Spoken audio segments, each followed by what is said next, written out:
নিরামিষের দিন টেনশন করছো কেন? বাড়িতেই যখন সজনে ডাঁটা আর আলু পড়ে আছে, তাহলে চলো সজনে ডাঁটা আর আলুর রেসিপি করে বাড়ির সবার মন ভরিয়ে দেই। তো বন্ধুরা, আজকের আবারও তোমাদের সামনে নতুন একটা ভিডিও নিয়ে হাজির হয়ে গেছি। তো আজকের আমি তোমাদের সামনে বানাবো সম্পূর্ণ নিরামিষ একটা রেসিপি, সজনে ডাঁটা আর আলু দিয়ে।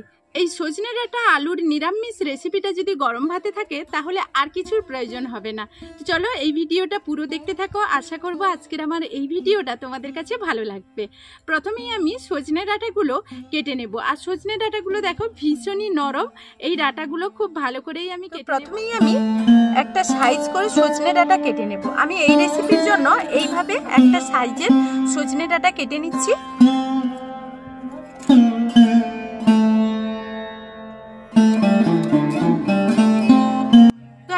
আমি মোটামুটি সজনে ডাঁটা আর আলু কেটে নিয়েছি, এখানে জলে পরিষ্কারও করে নিয়েছি। এখন আমি কড়াইতে তেল দিয়ে দেব।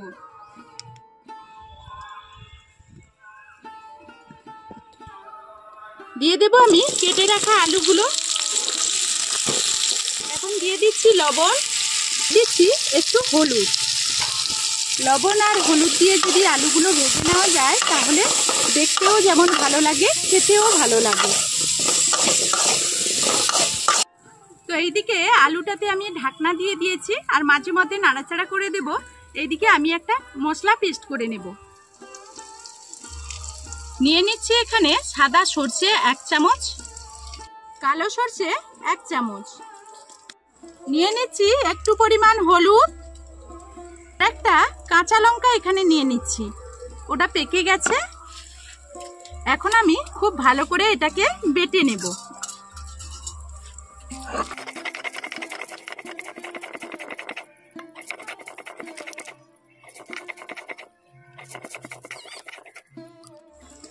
তো এখন আমার এই মশলাটা বাটা হয়ে গেছে, আমি এটাকে তুলে নেব।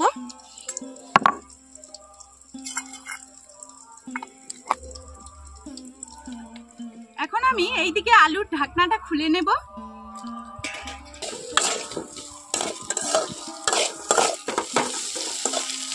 তো আমার আলুটা এতক্ষণে মোটামুটি ভাজা হয়ে গেছে, আর পুরো এখন কিন্তু সেদ্ধ হয়নি, দেখতেই পাচ্ছ অল্প সেদ্ধ হয়েছে, মানে 4 ভাগের 3 ভাগ সেদ্ধ হয়েছে, এখনো কাঁচা আছে। এই অবস্থাতে আমি যে সজনে ডাঁটাগুলো পরিষ্কার করে রেখেছিলাম সেগুলো এখন এখানে দিয়ে দেব। সজনে ডাঁটাগুলো খুব বেশি কিন্তু ভাজা চলবে না, হালকা করে আমি সরষের তেল দেব। এখন খুব ভালোভাবে এগুলোকে ভেজে নেব। সজনে ডাঁটা দেওয়ার পর আমি কিন্তু ঢাকনা দেব না, হালকা করেই ভেজে নেব। সজনে ডাঁটা যদি বেশি ভাজা হয় তাহলে কিন্তু খেতে ভালো লাগবে না। 2 মিনিট মতো আমি নাড়াচাড়া করে ভেজে নিয়েছি। এখন আমার হয়ে গেছে, আমি একটা পাত্রে নামিয়ে নেব।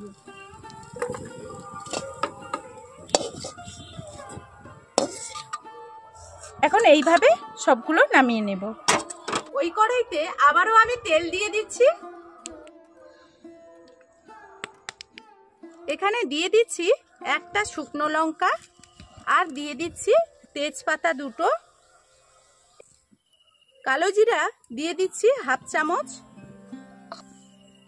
আর এখানে সাদা সর্ষে দিয়ে দেব 1/2 চামচ। এই ফোড়নটাকে খুব ভালোভাবেই কিন্তু হালকা আঁচে ভেজে নিতে হবে। হালকা আঁচে, আঁচটাকে কিন্তু একেবারেই বাড়িয়ে দেওয়া যাবে না, তাহলে কিন্তু ভালো লাগবে না। 6-7 সেকেন্ড মতো আমি ফোড়নটাকে খুব ভালো করে তেলের মধ্যে ভেজে নিয়েছি। এখন আমি এর মধ্যে দিয়ে দেব কিছুটা টমেটো,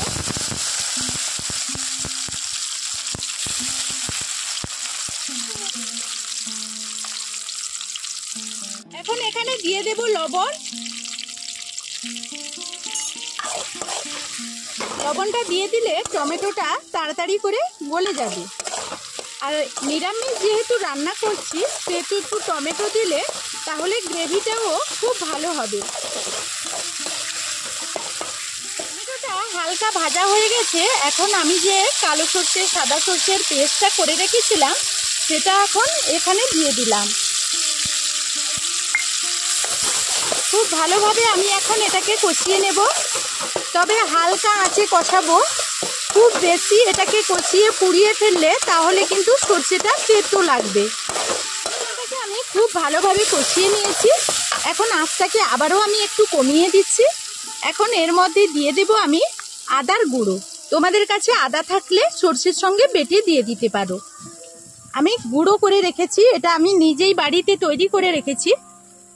আর এখন দিয়ে দেব হলুদের গুঁড়ো,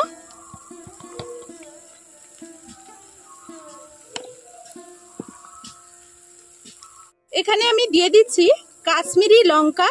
তোমরা চাইলে ঝাল লঙ্কাও দিতে পারো।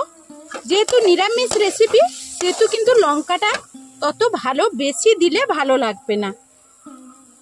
এখন আমি যে সর্ষে পেস্ট করেছিলাম তার জলটা আমি দিয়ে দিচ্ছি এখানে, দিয়ে খুব ভালোভাবে মশলাটাকে একটু কষিয়ে নেব। আমি মশলাটা খুব ভালো করে কষে নিয়েছি। এখন আমি এর মধ্যে দিয়ে দিচ্ছি যে সজনে ডাঁটা আর আলুটা কেটে রেখেছিলাম সেটা এখানে দিয়ে দিলাম।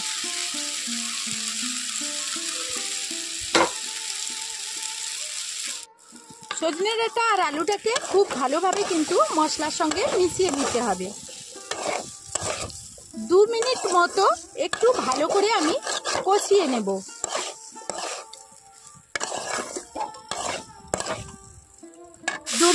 আমি খুব ভালোভাবে কষিয়ে নিয়েছি। এখন আমি এর মধ্যে জল অ্যাড করব। তো বন্ধুরা আবার বলে দিচ্ছি, তোমরা গ্রেভিটা যতটা পরিমাণ রাখবে তার মধ্যে আলু আর সজনে ডাঁটা সেদ্ধ হবে সেই রকম তোমরা জলের পরিমাণটা দেবে। আর এই রেসিপিতে একটু জল জল থাকলে গ্রেভিটা একটু থাকবে হালকা হালকা, তবে কিন্তু খেতে ভালো লাগবে।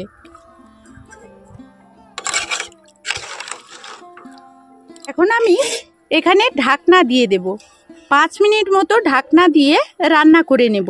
এখন আমি ঢাকনাটা খুলে নিলাম। একটু আমার এখনও 5 মিনিট হয়নি। আমি এর মাঝে এখানে দিয়ে দিচ্ছি 2টো কাঁচা লঙ্কা। একটা লঙ্কা পেকে গেছে, তো এই অবস্থায় আমি একটু নাড়াচাড়া করে দিচ্ছি।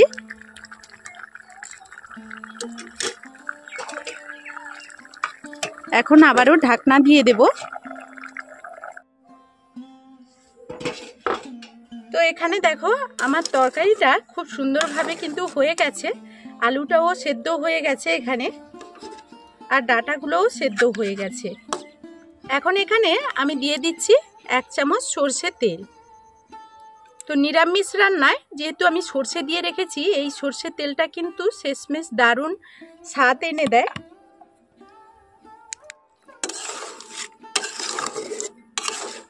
মা রান্না হয়েছে, খিদে পেয়েছে। হ্যাঁ হ্যাঁ হয়ে গেছে রে বাবা, দোকান থেকে এলাম না। তো এখন আমি এটাকে নামিয়ে নেব।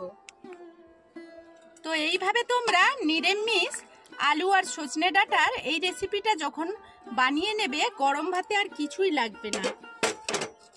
তো আমি এখন এই রেসিপিতে গ্রেভিটা ঠিক এইভাবে রেখেছি। তো তোমরা চাইলে বা একটু পাতলাও করতে পারো। এইভাবে রাখলে কিন্তু এই নিরামিষ রান্নাটা খুব ভালো লাগে।